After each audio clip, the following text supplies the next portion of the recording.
我觉得啊，没人比我更适合评全新一代的250系一汽丰田普拉多了。为什么这么说呢？因为我觉得主要是在视角的全面维度啊，我觉得确实我非常适合。首先呢，我是250系的前身150系和120系两代的普拉多车主，第一点。第二点呢，我也是目前已经与全新的250系普拉多合并成为同一架构的顶配的300系陆地巡洋舰 GR Sport 车主啊。所以咱们有这么多环顾的纵向、横向视角，那么在现在评这款车是不是特别合适呢？对吧？但是呢，也解答大家一个问题，就是为什么直到现在此时此刻，2024年年底啊，我才评视这款车啊？是因为之前呢也没有什么渠道能够接触到它，厂家我也不认识。然后的话，同时呢，我身边之前呢也没有人买啊，所以就是直到现在这样的一个机会，我才拿到这辆车。应该说是它已经上市了，从发布吧得有半年多了，上市也有快半年了，我才拿到它啊。但实际上呢，就是对于这个全新的250系普拉多这款车啊，我感觉就是身边或者说咱们大家从网上来看啊，对它的评价，我觉得是非常非常的极端的。主流声音目前说这辆车就是一无是处啊，这是目前的主流声音。但是另外呢，也有一些人，可能是一些沉默群体呢，依然选择购买它。就是目前这辆车，反正至少在北京啊，大街上也是能够，反正比较频繁的见到了，就是这样这种局面。其他地方我还不太了解啊。所以，那么我今天想跟大家就是，第一是咱们站到2024年视角，从行业级角度去跟大家准确的评价一下这辆车当前的性能水平、它的技术特点，以及说是它的性价比、价值感到底怎么样。同时，也跟大家去分享一下，就是我怎么看待在当今这辆车值不值得买，或者说为什么有些人去买它，买它的理由是什么？好吧，等等这一切。所以说呢，咱们就对它进行一个比较全面测试。首先，咱们先从动力总成开始讲起。因为呢，全新的普拉多它是一款全球车型，所以说呢，针对于不同的市场地区的这种政策和使用需求环境呢，它也是有许多不同的动力总成。如果没有记错的话，可能有6到7款啊，分别呢是保留最入门级的2.7升的自然吸气汽油版本，搭配6速 AT 自动变速箱，然后再往上呢是有 2.4T 的纯汽油版本。然后以及说是还有 2.8T 的柴油版本，而且是好像带不带48伏是2个版本，以及说最上游的，也就是咱们今天所测试的这款，在中国和美国市场所带有的 2.4T 和混动的车型。作为全系啊最高规格，也就是功率最大的这个动力总成呢，2.4T 的混动呢，它与咱们以往大家所熟知丰田的这一套 THS 系统，就是一套双电机单行星排的功率分流器，是截然不同的。为了更加的去匹配越野车的架构和它适合的场景呢，丰田这一次是采用了一个纵置的8速自动变速箱，并且在前端是匹配了一个纵置的 P2 电机。大概是这样的一个单电机的并联架构啊，加上传统的4轮驱动，大家记住哈，与丰田传统的 THS 是不一样的。那么这套动力总成表现怎么样呢？我觉得也是啊，咱们得从许多维度讲起啊，分别是比如说动力性啊、驾驶感受啊、平顺性和燃油经济性，对吧？4个维度。先讲动力性。首先呢，我们还是对它进行了一个这种赛道规格的直线的加速测试啊。大家听好，在当前气候条件之下，全新的这个 2.4T 混动的250系普拉多是取得了8.5秒破百的成绩，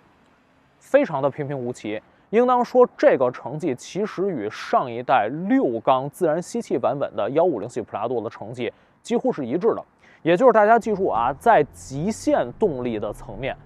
这个新款的混动250系普拉多和老款并没有变强，但实际上就是我也跟之前反正或者说开过这辆车、试驾过这辆车很多小伙伴交流，他们普遍跟我反映就是觉得这辆车的话，它比老款的动力要强了很多。这是为什么？是他们的错觉吗？其实我觉得也不能算是他们的错觉，只能说是工况不同所导致的。因为之前节目当中也跟大家普及过很多次了，就是一辆车它其实的绝对的最大动力性取决于什么？其实看功率，以及说这辆车的重量，对吧？推重比由这些决定。但实际上，如果说日常你不是让这辆车持续的保持在最大功率输出这种状态进行加速的话，很大程度也取决于什么？就是这辆车它的动力响应。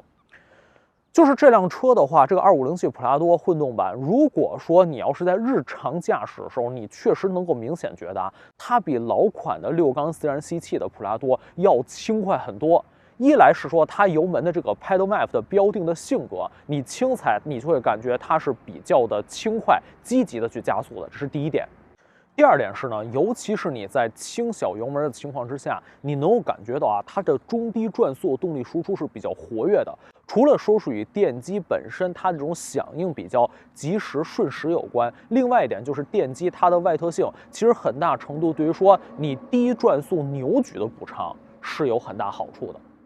第三点呢，就是说在一些越野或者说穿越的工况吧，反正相对来讲，因为说也是它低转速扭矩是比较活跃的，就是系统综合扭矩啊，所以其实这辆车在当前的话，你在选择档位的时候，无论是自动还是手动模式，也不用像老款似的，要求你比较极致，所以相对来说，就是它的这种动力输出的宽容度是比较高的，所以总体来说，结论就是。绝对动力性相比老款没有提升，但日常驾驶的响应或者说顺滑程度、好开程度比老款我觉得是有一个特别明显的提升的。所以说这辆车有些人觉得动力强很多，然后测试成绩又没有变强，这二者其实是不冲突、不矛盾的。说完第一点动力性呢，可以说说第二点啊，这个驾驶感受怎么样？除了咱们刚才所提到的，说这辆车日常中轻油门的时候，它的动力响应比较积极、比较活跃，比老款好了很多以外呢。总体来讲，我觉得它在大概80%的情况之下，还是能够维持一个比较连贯和平顺的动力输出的。也就是说，在中途这种说动力的加速过程啊、巡航啊、换挡的过程，也都还是挺好的，但是并不完美。它在有几种情况之下，你仍然能够感觉到顿挫啊。第一就是说，日常在一些走走停停堵车的情况之下，有的时候你会觉得相对来说还是有一些起步过程的一些小的顿挫，或者说是它动力输出与你油门踏板的踩踏，你觉得这种关联性略差一点，这是第一点，动力释放有些模糊。第二点是什么呢？就是如果说你要是在这种持续加速之后，你再一收油，你能够感觉到它这种升档的过程会有一个顿挫。第三是什么？就是说，当你加速收油，然后再加速以后，因为它毕竟呢，它是一个这个 P2的架构，也就是说，它的电机在其中其实只是起到一个辅助的作用的，所以说这种情况之下也还是有顿挫存在的。第四点呢，说说刹车啊。我们测试了一下100公里每小时的极限的刹停距离呢是38米，对于这样一部大梁越野车来说呢，我觉得还行啊。刹车的脚感其实相比于说老款是有优化的，因为老款的话，如果你要是这个4缸的低配版的话，它的刹车的脚感你会觉得特别的灵敏，甚至过于贼了，就这种劲儿。而如果你要是个6缸的版本呢，因为它是采用了这种不同的这个刹车硬件，它是一套电刹车系统，你又会觉得它的刹车脚感特别的钝啊。基本上反正就是4缸特别贼，然后6缸特别钝，大概是这样两极分化的表现。而在这个新款的普拉多上，相对来说，我觉得刹车力输出是变得比较均衡了。但即便如此啊，我觉得在有一些情况之下，还是会觉得就是刹车的这种说是踩踏和你实际的动力释放之间，你会觉得这种渐进性不是那么的均匀，不是那么的连贯，所以刹车的脚感，我觉得总体只能给到个60分左右，大概就这样。反正大面上是比较平顺的，或者说也是目前吧，反正我们所开过的行业当中的这些采用 P2系统的混动的越野车当中比较好开的车型，但是目前呢仍然做不到完美。大概这样的表现。第三，评价混动系统的啊，就是它的这个运转的平顺性，不仅仅是说这种驾驶性层面顿挫啊，更主要表现在就是 NVH 方面，比如说是这种噪音啊、震动啊等等。怎么讲呢？我觉得这一点相对于说它的价位，相对于说它的级别来讲，我觉得做的表现就比较一般了。其实就是日常，如果说你在市区当中这样普普通通的简单的这种驾驶的话，我觉得还好啊。主要的情况在于说，如果说你的动力电池的电量比较低，而这会儿的话，内燃机又需要强制的去启动充电，也就是导致于说它当前并不是完全的功率跟随逻辑。比如说你在减速啊，在滑行，甚至在原地停车的时候，比如这会儿内燃机起机了，它需要去发电，然后给电池充电的话，你就会觉得内燃机的运转，别管说噪音还是震动，还是相当明显的。甚至于说呢，在有一些工况之下，我也不知道是电机它的这种噪音。运转的噪音，还是说是一些其他的，反正什么系统噪音吧，我觉得也会出现一些高频音的这种混进来。所以说，目前的话，如果你让我评价动力总成 NVH 的话，我觉得也就是很一般的表现啊。再往下，第四点，效率、能耗方面，我们呢也是在当前的气候条件之下啊，对于这个全新的250系普拉多进行了与我们以往完全相同工况的这个测试，分成城市和高速两个工况。城市是包含城市上通路、城市红绿灯路、城市拥堵路和强制停车信息等多种工况混合而成，均速27公里每小时。在这种环境之下，我们采用经济模式去跑，它取得油耗是100公里8.5升。再往下说是高速啊，高速我们是以尽量120公里每小时的实际速度去巡航，中间遇到车流呢，简单减速之后再恢复120的时速，实际的动态均速超过113公里每小时。在这样的测试环境之下，这辆新的普拉多呢跑出是100公里11升。我觉得就是对于这样一部反正这样尺寸吧，以及说这样造型、这样重量的越野车来讲，这辆成绩我觉得还行，就是。怎么讲呢？反正不算是一个特别好的成绩，因为毕竟它的这套 P2 混动并不是完全以这种效率作为说第一目标。但反正吧，相比于说老款，或者说是可能大家预想当中就是这种说同等动力水平纯汽油的车型来讲，它还是省了一点啊。再往下呢，可以说进一步去讲一讲原理，或者说是它的这种说标定性格。你能够感觉到，就是当前这辆车它的标定逻辑其实。就是在标定上也不是完全的去倾向于油耗方面的表现。比如说第一点就是这辆车在你收油减速的时候，它内燃机还是经常起机并且挂转的，没有说是及时的去停机。我猜测有可能它是为了考虑在你下一次踩油门的时候，它这种动力响应的迅猛性，可能是这样的考虑啊。再有就是这辆车的话，除非你去踩刹车激活 CRBS 功能，不然的话，其实它在默认的情况之下也是没有什么动能回收的。所以就是这辆车的话，如果要是说改变一点这种标定性格，有可能还能再省油一点，当然可能会导致说这辆车驾驶性进一步恶化。这一点也是目前反正这样一个小功率电机的一个涡轮增压的 P2 架构车型，它目前所难以逾越的这种技术鸿沟和瓶颈。或者说，我觉得其实它目前反而能在动力性、驾驶感受和效率综合性上面做到现在这样程度吧，我觉得。也是意料之中，或者说其实也很难再有什么更高的突破了，大概就是这样的评价。好，除了关乎于这个全新混动动力总成的方面以外呢，可以再讲一讲日常驾驶感受。日常驾驶感受，总体来讲，我觉得就是除了驾驶性刚才评估过以外，说 NVH 吧，NVH 表现也是一般。除了动力总成可能在有些工况有些噪音以外，再有就是整体风噪、路噪表现，反正我是觉得以当今2024年水平来说啊。50多万的价位，反正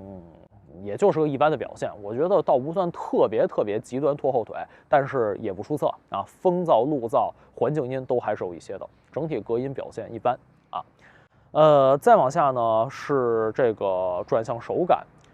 或者说这样吧，咱们转向手感、滤震性跟越野性能咱们一块儿说好吧。转向手感其实我觉得是可以给到好评的。虽然说这辆车其实总体来讲，如果咱们以一个纯公路取向来评价的话，它的低车速下的这种说回正力矩，我觉得还是和与之匹配阻尼还是有点大，就是你觉得转向有点黏啊。包括说随速增益幅度，我觉得也不是那么的大。但是如果你要是考虑到它做一个越野车的话，我觉得它这样的这个转向手感还行，至少就尤其是你在一些不平道路上面驾驶的话，你就觉得特别的均衡。就是它对于说你路面的这种说是对于说你这个车轮摆角啊、路感这方面的这种坚固性，我觉得还是比较均衡的。就是它既不是说让这辆车你会觉得不好的控制，也不是说把你这些路感完全都过滤掉，这点我觉得还是比较好的。就是考虑到它的定位来讲，我觉得还行。再往下呢，说说底盘吧。总体来讲，我觉得底盘可以给到绝对的好评。虽然这辆车它并没有搭配300GR Sport 顶配版上面那套 EKDSS 系统，但至少就以说它当前这个低配版的底盘，甚至连这个前桥的可断开防倾杆都没有啊，没有这些东西，但本身的基础也特别的好。主要在于什么？就是第一是它能够比较好的兼顾日常的滤震性，就还是啊，它作为这样一个大梁车。咱们对于它的要求不能像这种说是承载式车身的城市 SUV 这样去衡量它，对吧？作为大梁车的表现，我觉得日常滤震还是比较舒适的。第一点，第二点就是在这种比较大起伏的这种不平的道路上边穿越工况的话，它的这种底盘的贴地性、滤震性、操控性也都是非常好的，这是第二点。第3点就是，如果说你要是对于它进行一些可能相对激烈一点驾驶吧，比如说什么转个弯啊、并个线啊，或者说是那些可能说稍微速度快一点这种操控感的话，我觉得也还是比较的均衡、比较稳健的。第3点。第4点就是，如果说真的开着它去进行越野的话，能够感觉到就是这辆车它的悬挂行程特别的大啊。这一点给绝对好评，也就是说，它仍然是一个很好的越野车的基础啊，我为这个结论负责。反正总体来讲，就是在底盘维度，我觉得啊，无论是在这个公路驾驶感受，在滤震性，以及说是在这种越野相关的，比如悬架行程，或者说不平道路这种说控车性、稳定性、循迹性等所有方面，相比说上一代普拉多都有巨大的提升。我为这个结论负责啊，可以说是好了不止一点点。或者说也是目前这辆车，我认为全车它最大优点就是这一副底盘，真的是极好的。再说越野本身啊，因为是一个低配版，它呢不带这个 SDM 前桥的可断开防倾杆，以及说呢是不带后桥的机械差速锁，包括说像什么 MTS 啊，什么各种的那种复杂的越野模式。目前这辆车带有什么呢？就是第一，机械式中央差速锁；第二呢是4L 的这个2速分动箱啊，越野加力档啊；第3呢就是一套这个，应该还是叫 ATRC 吧，就是主动的牵引力控制，或者你可以把它理解为就是通过电子制动的这种限滑辅助，大概这样。总体来讲，反正我觉得啊，就是确实用起来的话，在这种说电子的辅助系统当中，仍然是世界第一梯队表现。不仅仅的是说它对于轮速的这种说控制、限滑的力度是比较到位的，同时就是对于说你车辆这种横摆的干涉，我觉得也比较恰到好处。不像有些车是可能说用2下之后就把车揪横了或者什么之类的，就还是比较积极有用的。但是啊，仍然指出就是，即便如此，还是不如有机械式差速锁更好使，或者说你的动力的分配更加的主动，动力输出更加连贯。这个也是目前的局限。所以说，就是这辆车，我觉得承担一些中度甚至中度稍微往上的越野还是没有问题的，主要就是因为它有一副好底盘。但是如果说你要是对它想有更加极限的这种需求的话，我觉得要么自己加装差速锁，要不然去考虑买顶配，可能说会让你更加放心。动态说完了啊，下面呢再说一说静态。先从第一排开始说起，首先呢就是进入到车内，反正我整体感觉啊，就是做工还行啊，至少前排来讲啊，整体的这种说设计风格呢，也是比较偏重于粗犷的这样的方向吧，大概是。功能配置的话呢，反正有一些舒适性方面的东西，什么座椅什么通风加热啊，反正什么真皮啊等等这些。但是确实就是考虑它价位，确实已经在当今你不能跟咱们广大这些自主品牌车型相比啊，这点落后还是比较多的。包括这个车机系统，其实用起来也是，反正确实不怎么好用啊，就感觉已经是比较落后过时了。第一排，再说第二排。就是整体来讲，当前别管是普拉多还是陆巡250系、300系，它其实相比说之前的车啊，你都会觉得其实车内空间不怎么大。所以就是进入到2排的话，我是觉得还是比较局促的。相对来说是虽然不顶腿吧，但是腿部空间就以我那个坐姿绝对算不上充裕。大概就是这样的表现。再说第3排，这辆车是一个6座的车型啊，第3排约等于没法坐人。就是反正真的是啊，就是像以我的身材，第2排，因为它第2排的话，它不能前后调节，所以第3排只要我进去的话，必顶腿，就只能真是给我塞进去，不可能指望能够坐在第3排啊。而且呢，关于说第3排座椅，它的这个布局啊、造型，其实之前很多人都已经诟病我了，我觉得这点诟病的、批评的一点毛病都没有，就是你能够感觉到，因为咱们这是一个混动版车型，对吧？可能只有中美市场有，所以说它在一个比较平整的后备箱上面，然后硬生生的中间加出这么一个方台儿啊，确实也对于说这辆车整体的这种说装载能力啊、装载便利性啊、后备箱的这种规整度啊方面，其实我觉得影响又特别大，而且它这个第3排真的是几乎没法坐人的啊，所以说我觉得反正要能选的话，还是尽量选5座版吧。然后呢，关于这点，我就想去评价一下这辆车它当前的市场啊，咱们讲讲市场以及说它的配置等级吧。就其实我今天评价完这个全新的普拉多之后，给我的感觉是什么呢？如下几点啊。第一就是，如果咱们要是在丰田内部去比较的话，我觉得相比于说上一代150系普拉多，它其实还真的说是有特别全面的进化进步的，确实这样啊。我觉得作为老车主的话，感觉新款整体来讲，我不说全方位吧，反正绝大多数优化都特别多，这是第一点。第二点呢，就是如果说要是作为同平台同级别，咱们跟顶配的，对吧？我那台300 GR Sport 相比的话，那实际上它以可能只有40%的价格，然后我觉得做到了那款车型大概80%-90%的产品力。所以说，如果还是在丰田内部去比较的话，跟大300，对吧？相比的话，它目前性价比也还是不错的。但残酷的现实就是，毕竟咱们在当前的中国市场，你不能只在丰田内部去比，对吧？咱们还得呢拿它跟其他的这些车型去相比。这点你就会发现，确实就是在2024年，全新普拉多它的性价比跟目前中国市场的这些更有竞争力的这种自主品牌比起来，其实我觉得差异，或者不说差异啊，我觉得落差就比较大了。比如说咱们今天所测评这款，它是一个6座的中配版车型，对吧？它一共4个配置，分别是5座低配、5座中配、6座中配和6座顶配啊。这个车型的话，它的指导价是51万多啊。咱们就哪怕不说它，就哪怕这个顶配版带有后差速锁的这个和 SDM 系统的这个顶配版，它是54万多。但是其实它增加配置，我觉得啊，你想想它加上购置税办齐了也得60万了。但实际上，目前国内的话，30万价位的插电混动的同尺寸或者近似功能尺寸的自主品牌的越野车，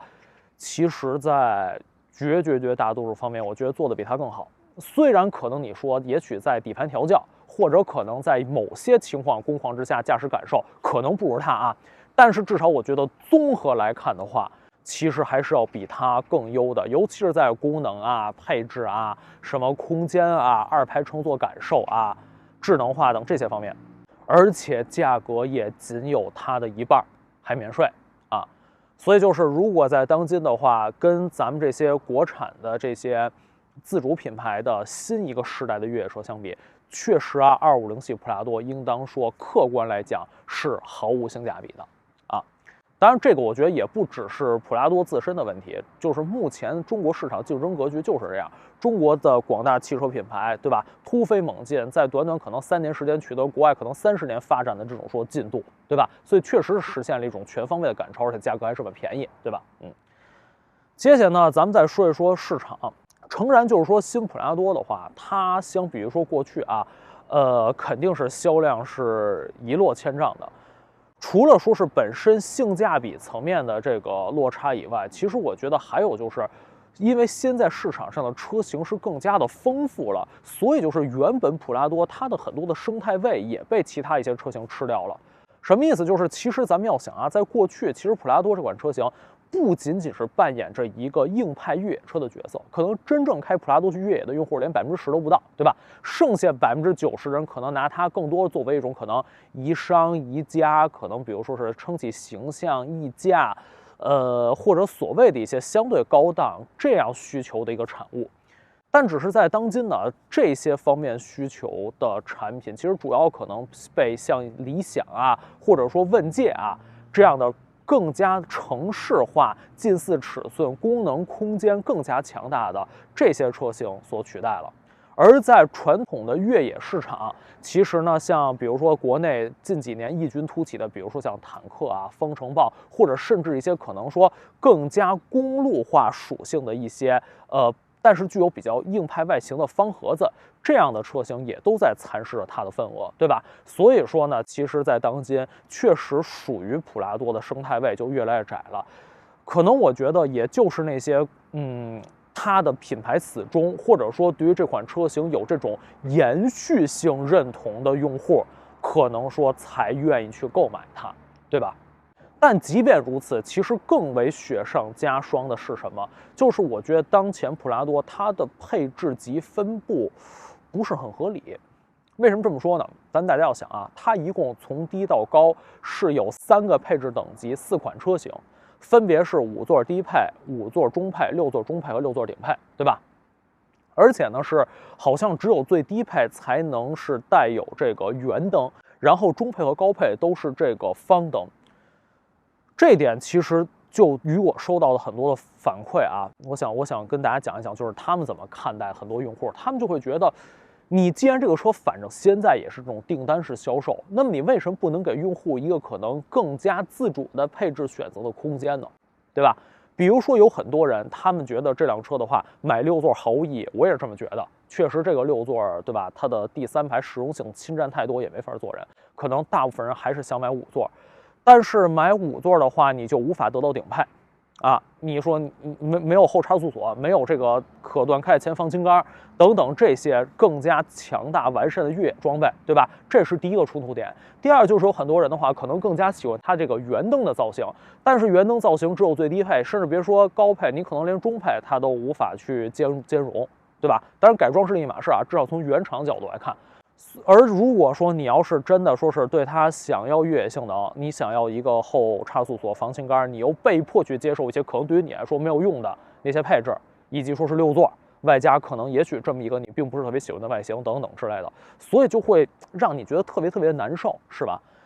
究其原因在于什么呢？其实我觉得就还是说，可能我觉得都应该不是中方团队，中方团队应该还是相对了解市场，可能应该是出自日方团队，在决策的时候，他们还是在拿着过去的市场，或者说是也许世界其他市场对于这款车型那种比较高的认同度，那种卖方市场的思维，再去定义它的配置。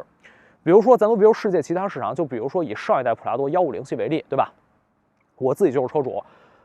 当时那辆车就是，如果你要想后差速锁，外加这辆车最顶尖的那些越野配置，比如说是这个蠕行系统、MTS 多地形选择等等这一切的话，你就必须去选择它的最顶配 VX Navy 版，你就必须去同时绑定第一是7座，也就是一个第3排，以及说呢是比如像这个后排的这个屏幕啊等等这些，反正我是觉得真的对于我来说毫无用处配置啊。那为什么上一代车型可以这么卖？因为很简单，上一代车型的话，它还是一个卖方市场啊，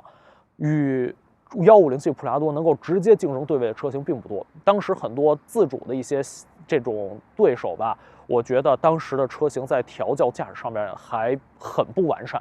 所以当时其实就包括我们家在内。真的都是为了一个后差速锁，为了更加强大的越野功能，其实真的说是硬生生多花了10几万，被迫接受那些无用的功能和配置，外加7座，就是这样的局面。没办法，卖方市场，对吧？你为这个车型的一些可能其他的特性，你就只能去选择它。但当今不是了。当今已经是一个绝对的买方市场了，而且说普拉多这款车型在市场上的这种普世的认同感已经远远没有过去那么高了。那么在今天这种局面之下，你再以这种说卖方市场思维去设定它的配置级，我觉得就更有问题了，对吧？更何况你说你本来你也是订单式生产，你为什么不能给用户更多的选择空间呢？对吧？为什么这么说？其实我觉得啊。咱们还是可以从它的用户的需求角度去讲解，也就是今天咱们这集内容最后跟大家讲的一点，就是为什么在当今仍然还会有人去选择一个客观上性价比如此之低的250系普拉多。反正我也跟这些用户们去聊过天啊，他们除了说是对于这个车型品牌延续性认同以外，还有很多人是什么？他们还是对于这辆车可能是这种耐久可靠性有一种比较执着的预期。这不代表我的观点啊，我只转述他们。他们的理由就是说，纵然现在国产的这些自主品牌越野车确实可能说配置更高，功能性能更强大也更好，但是因为他们的更新换代速度太快了，所以说他们对于目前的这些中国品牌的越野车，可能在可靠性方面仍然没有太大的信心。他们给出的理由不是这种主观性歧视啊，只是因为觉得更新迭代太快，所以可能在耐久可靠性上面，也许可能说，也许啊，他们的观点验证没有那么的完善啊，所以正因为如此，他们觉得如果说想买这样一个越野车，真的说想开个什么10年、15年、20年的话，他们觉得可能相对靠谱的，至少买丰田来说，至少是一个也许不会错的选择。再说一遍，转述他们的观点，这不是我的观点啊，是那些人的观点。那好，也就是意味着在当今普拉多它已经失去，比如什么宜商、宜家、什么商务、行政、溢价、性价比这些标签属性开口的话，那么是不是可能对于那些真正有穿越需求、有越野需求、有一定玩车需求的这部分用户，其实普拉多仍然一定程度能够满足他们，或者说在他们心目当中有一定不可替代性的，对不对？那在这种情况之下，如果说你能够说调整一个更加完善的配置等级，比如说我想要后插速锁，你就可以在最低配上面去选装；比如说我不用非得去绑定一个毫无用处6座，可以是5座，甚至于说像这个圆形的灯，对吧？可能一个相对而看着更野性的这样一个造型，全系都可以选装的话，是不是也许可能更好呢？更加满足于说这部分用户他们的需求呢？在当今这样一个已经比较惨淡的销量基础之上，也许还能至少再挽回一部分的好感和实际的这种市场份额呢？是不是这样的？所以我觉得，反正这样的问题啊，都是留给说，我觉得留给市场团队吧。如果要是说之后的话，品牌还是希望这辆车能够想卖得更好的话，我觉得这些都是一些可以优化调整空间。当然，在价格层面也是，如果说要是再能实质性的降一降价格的话啊，或者说是这种比较大范围降价的话，那么我相信可能这个新的普拉多还是能够在销量上有一个比较大幅的提升的。这个就是我这一次测评完了全新的250系普拉多。无论是我自己对于它的一些理解、测试的结果，以及说是转述我身边的许多人，别管是买它的、不买它的、关注它还是不关注它的，很多小伙伴们的一些观点的反馈，好吧，以上就是这些。